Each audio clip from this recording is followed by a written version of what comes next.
Hello, I'm Paul Robinson. Today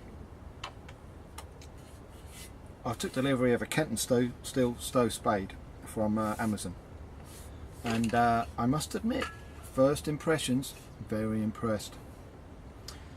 Starting here at the blade, it's carbon steel, which is okay unless you really have a fetish for stainless, which is fine actually, it's great.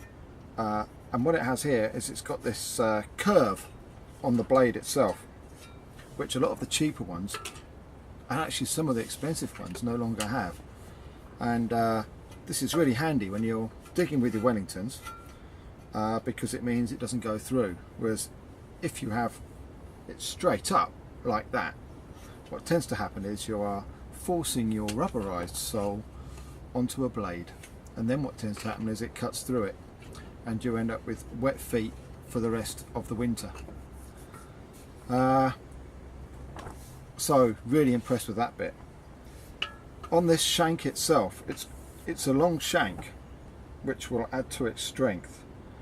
And not only that, instead of there being one rivet through here, they've actually put two, which is going to mean that the amount of play developing over the years is going to be reduced quite a lot.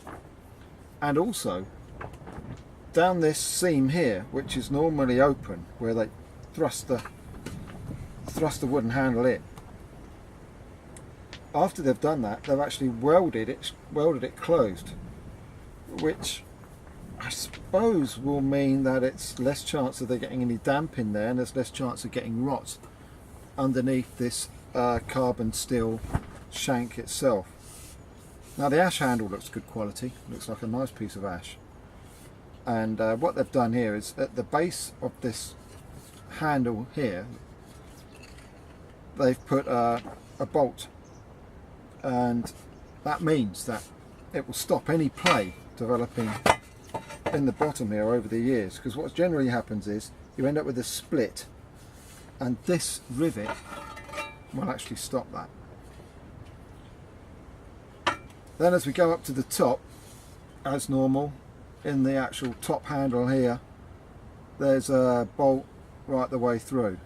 But what there isn't on a lot of these spades is in the actual circular piece of the handle here is a little indent here, which will actually stop this handle spinning around in your hand. Over the years, this will come slightly loose, and then this handle will spin, but not on this, because of this tiny little indent here, this tiny little groove they've put in the handle, means that there will be no spin there. And by keeping that tight, and this reducing the chance of any spin, means that there'll be no play developed between this piece of the handle and this actual circular piece of the handle here. And once you start getting play, what tends to happen is that blade itself, or the handle itself, will move side to side, and as this moves side to side, it puts pressure on these two thinner bits of wood here, and then what happens is eventually one of these will break. But that, because that's been made so well in the first place, the chances of this breaking, or play developing here and this breaking, is reduced dramatically. So at £14.98 from Amazon, with a 10-year guarantee, which you sign up online, I think this is one hell of a bargain, and I am very pleased with it. Thank you. See you again.